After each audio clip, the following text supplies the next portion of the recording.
Beberapa tahun ini banyak yang lagi ngomongin PBB cuy. Katanya ini organisasi katanya gede banget tapi geraknya sangat super duper lambat. Dan sebagaimana yang kita tahu cuy, konflik dunia hari ini makin ribet dan PBB kadang malah kayak kelihatan mentok sendiri kan. Kejebak sama tarik-menarik veto dan birokrasi yang sangat panjang. Sampai akhirnya banyak yang mikir, sistem perdamaian global yang dibuat setelah Perang Dunia Kedua ini masih relevan gak sih buat abad ke-21 seperti sekarang. Nah, di tengah keruwetan itu muncul ide baru yang bikin heboh cuy, yaitu Board of Peace atau disingkat BOP, forum perdamaian baru yang digagas oleh Amerika Serikat. Katanya biar jadi alternatif baru. Anggotanya nggak banyak, pengambilan keputusannya simple dan fokus ke hasil yang nyata. Ada yang bilang ini PBB versi baru. Ada yang seneng karena dianggap solusi buat kebuntuan lama gitu ya, tata kelola global. Tapi ada juga yang sinis karena menurut mereka ini bakal lebih ke misi politik Amerika Serikat saja. Kita nggak bahas yang aneh-aneh selain negara kita sendiri cuy, yang ternyata masuk juga di dalamnya gitu kan. Dan di video ini kita bakal bongkar semuanya cuy, termasuk soal pro dan kontra Indonesia masuk BOP. Mulai dari fakta kejadian, pro kontra, dan alasan strategis kenapa Indonesia memilih untuk bergabung. So ini bukan cuma cerita politik biasa, tapi soal bagaimana Indonesia ambil posisi di meja keputusan dunia.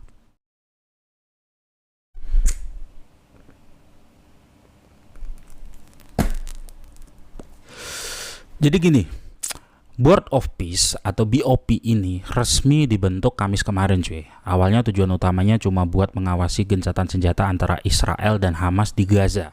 Tapi ternyata mandatnya lebih luas daripada itu cuy. Dan Trump sebagai ketua gengnya punya hak veto untuk membuat beberapa keputusan, dan dia minta negara-negara anggota nyumbang lebih dari 1 miliar US dollar. Sampai sekarang udah ada 25 negara yang menerima undangan tersebut untuk bergabung dengan BOP. Nah, di 3 tahun pertama mereka bisa gabung secara gratis, tapi yang menarik cuy, beberapa sekutu Amerika Serikat malah menolak untuk ikut cuy, seperti Prancis, Italia, Norwegia, Slovenia, Spanyol, Swedia, dan Inggris. Mereka bilang ikut BOP ini bisa merusak hukum internasional dan mengganggu peran dari PBB. Trump sendiri sempat ngamuk cuy dengan penolakan beberapa negara yang kita tahu semua adalah sekutu dari Amerika Serikat sejak Perang Dunia Kedua. Bahkan Trump mencabut undangan yang ditujukan kepada Kanada setelah Mark Carney, Perdana Menteri Kanada, mengajak negara-negara kecil untuk menolak doktrin America First-nya Donald Trump. Di sisi lain, Putin bilang Rusia siap menyumbang 1 miliar US dollar untuk BOP buat bantu rakyat Palestina dan membangun lagi Gaza. Tapi ada syaratnya. Syaratnya dia minta dulu aset Rusia yang dibekukan di Amerika untuk dicairkan. BOP juga didukung Dewan Keamanan PBB cuy, lewat resolusi yang digagas oleh Amerika pada November 2025 yang lalu. Jadi dewan ini punya legitimasi internasional setidaknya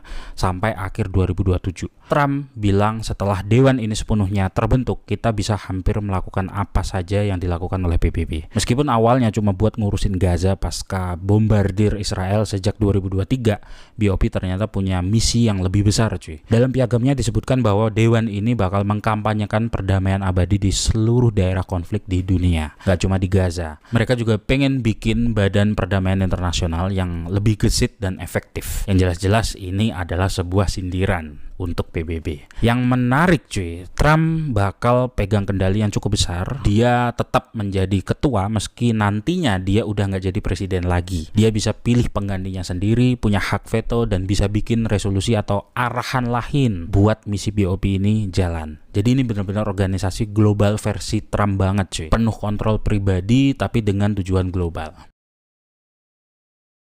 BOP sendiri lahir sebagai respon untuk kritik terhadap multilateralisme klasik cuy. PBB kan sifatnya universal. Mereka percaya semua negara punya suara yang sama, meski seringnya timbul paradoks dalam organisasi mereka sendiri. Misalnya Dewan Keamanan PBB kadang lumpuh dan nggak bisa berbuat apa-apa kalau negara besar sekaligus donatur besar seperti Amerika bentrok kepentingan dengan negara lain.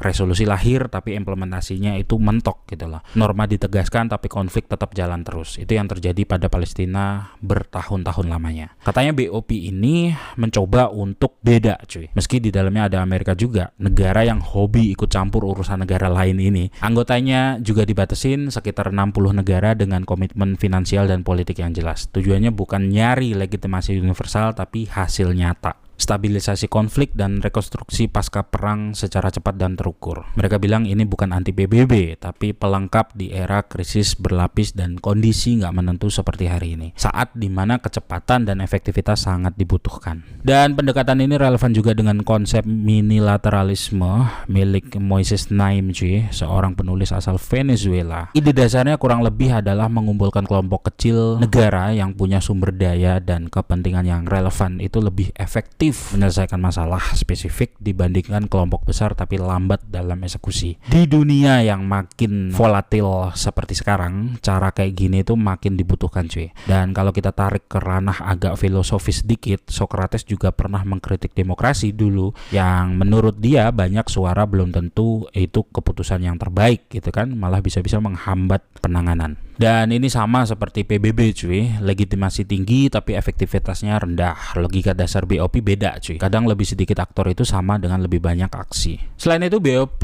tampak kuat karena ada Amerika di dalamnya, cuy. Kita juga nggak bisa lupakan tentang teori hegemonic stability, di mana institusi internasional itu efektif kalau negara hegemoni seperti Amerika siap memberi leadership, sumber daya, dan jaminan politik kepada semua anggotanya. Kalau hegemon sampai mundur, institusi bisa dipastikan sangat lemah. Sebaliknya, kalau dia serius, forumnya bisa hidup.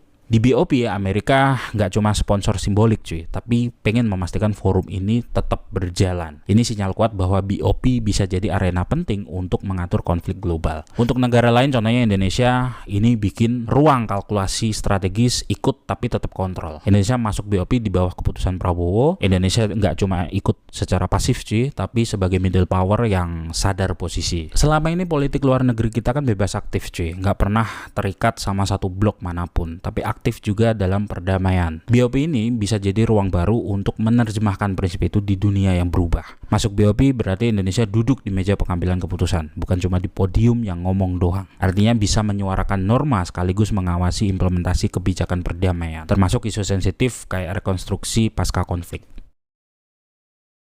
Nah, setelah tahu soal BOP, banyak yang mulai bertanya, kira-kira kalau Indonesia bergabung untung atau rugi? Dan memang keputusan ini nggak bisa cuma dilihat dari sisi positifnya doang, cuy. Ada beberapa risiko politik, kritik, sekaligus pro kontra yang nggak bisa diabaikan. Beberapa ahli foreign policy bilang Indonesia bisa kelihatan nggak etis dalam hal ini, cuy. Bayangin aja, cuy, kita baru aja ditunjuk jadi presiden Dewan Hak Asasi Manusia di PBB, tapi langsung gabung ke BOP yang mungkin mendistract peran PBB di mata dunia gitu loh, yang menjadi tidak relevan lagi. Secara prinsip ini kayak kita pegang dua posisi yang agak bertentangan gitu loh. Satu di organisasi internasional utama, satu di forum alternatif yang dikuasai oleh Amerika Serikat. Masalah lain mungkin BOP ini bisa jadi terlalu dipengaruhi sama negara besar, cuy, khususnya Amerika. Forum kecil emang bikin keputusan jauh lebih cepat, tapi juga rawan dimanfaatkan untuk kepentingan politik tertentu. Ada kekhawatiran misalnya kalau rekonstruksi Gaza nanti cuma jadi proyek gedung-gedung mewah tanpa memperhatikan warga asli atau warga lokal. Rakyat Palestina bisa aja malah tersingkir atau terusir secara halus. Dan yang mesti kalian sadari, cuy, nggak ada perwakilan Palestina di Dewan Eksekutif BOP ini. Negara-negara Timur Tengah lainnya juga kalau gue bilang nggak bisa dipercaya gitu loh dalam merepresentasikan kepentingan Palestina. Jadi Indonesia di sini juga harus hati-hati gitu loh, jangan sampai suara kita coba jadi stempel legitimasi untuk agenda negara lain. Pemerintah kalau gue bilang sih harus ngecek dulu ya semua rencana rekonstruksi, harus dipastikan bahwa warga Palestina punya hak atas tanah dan rumah mereka sendiri, jangan sampai dikasih ke pihak lain. Dan ini semua penting gitu loh, supaya apa? Supaya rekonstruksi benar-benar memanusiakan rakyat Gaza, bukan sekedar proyek pembangunan ala investor global. Nah, setelah kita bahas resiko dan kritik, sekarang giliran sisi lain kenapa keputusan Indonesia gabung BOP ini bisa juga dianggap langkah yang cerdas, cuy. Jadi jangan cuma mikir negatifnya doang, ada alasan strategisnya juga. Yang pertama, lo harus sadar betul, sadar posisi, sadar diri gitu ya. Indonesia itu middle power, cuy, bukan super power, tapi punya posisi unik di dunia. Gabung BOP ini bikin Indonesia nggak cuma nonton dari pinggir, cuy, tapi duduk di meja tempat keputusan dibuat dan mencegah kepentingan elitis yang bisa merugikan rakyat Palestina. Maksudnya, kita bisa ikut ngelihat gimana kebijakan perdamaian dijalankan, bahkan ikut memberi masukan. Jadi suara Indonesia nggak hilang ditelan negara-negara yang besar. Selain itu juga repot cuy jadi kita ya kan, mau nolak tawaran ini juga bisa bikin hubungan kita sama Amerika akan renggang gitu loh. Dan sebagai negara middle power, Indonesia butuh jaga peluang diplomatik. Bukan kita takut dengan Amerika, tapi berani karena nekat juga sama dengan mati konyol gitu loh. Negara berkembang dikasih panggung sama negara adik kuasa kok sok-sokan mau nolak gitu loh. Yang kedua, ini juga soal prinsip bebas aktif cuy. Artinya Indonesia nggak terikat sama satu blok aja, tapi bisa main ke beberapa arena. Gabung BOP ini kita bisa berinteraksi sama negara-negara besar kayak Amerika contohnya ya kan, tanpa meninggalkan posisi kita di forum lain yang non barat atau multipolar. Jadi posisi kita fleksibel, bisa jadi jembatan antara kekuatan besar dan negara berkembang, antara stabilitas dan keadilan, antara efektivitas dan legitimasi. Yang ketiga, ada kesempatan strategis di sini cuy. BOP itu masih baru meletek cuy. Fungsinya masih terbatas, belum teruji sepenuhnya. Justru karena itu Indonesia bisa ikut memastikan orientasi hasil, nggak cuma menguntungkan negara besar atau elit global. Misalnya rekonstruksi di Gaza, dengan ikut di meja keputusan kita bisa mendorong supaya prosesnya tetap manusiawi dan fair buat rakyat Palestina, bukan cuma proyek ambisius yang mengabaikan nasib mereka. Yang keempat, dari sisi geopolitik, ikut BOP juga bikin credibility dan daya tawar Indonesia meningkat cuy. Kita nggak terlihat pasif tapi proaktif. Negara lain bakal ngerti kalau Indonesia ini serius soal perdamaian dan punya kapasitas ikut ambil keputusan. Dan itu juga bisa bikin kita tetap seimbang antara Amerika Serikat dan negara besar yang lain kayak Rusia dan Cina, tanpa harus pilih blok tertentu. Ya meskipun selalu ada responsibility tertentu, suara kita jadi minor gitu kan, forum cuma dipakai untuk kepentingan bangsa tertentu, atau di mata negara yang terkumpul dalam BRICS, Indonesia terlihat lebih condong ke Amerika. So keputusan ini emang rumit cuy, meskipun BOP punya resiko, ikut di dalamnya adalah kesempatan untuk memaksimalkan pengaruh, menjaga prinsip, dan ikut membentuk arah perdamaian global. Jadi Indonesia juga harus jeli bermain dalam meja BOP ini. Gabung bukan cuma soal hadir, tapi juga soal memanfaatkan forum untuk memastikan hasilnya tetap adil dan manusiawi. Kalau momentum ini dimanfaatkan dengan tepat, Indonesia nggak cuma jadi saksi perubahan dunia cuy, tapi aktor yang ikut bikin aturan mainnya.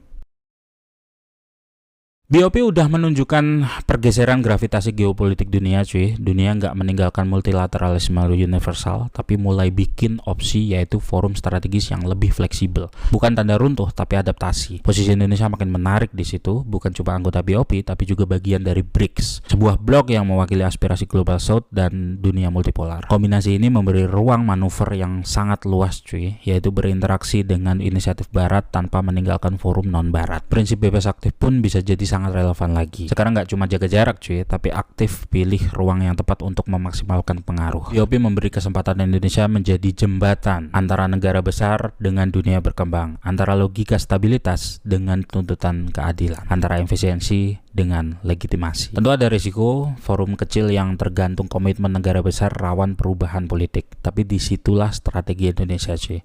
Dengan ikut, kita bisa memastikan hasil nggak bakal ngorbanin prinsip. Stabilitas nggak akan abaikan aspirasi masyarakat yang terdampak konflik. Akhirnya BOP ini mungkin nggak bakal gantikan PBB sepenuhnya cuy, tapi bisa jadi laboratorium cara baru mengelola perdamaian global. Kalau momentum dimanfaatkan dengan sangat cermat, Indonesia nggak cuma saksi perubahan tatanan dunia, tapi aktor yang ikut bentuk arahnya.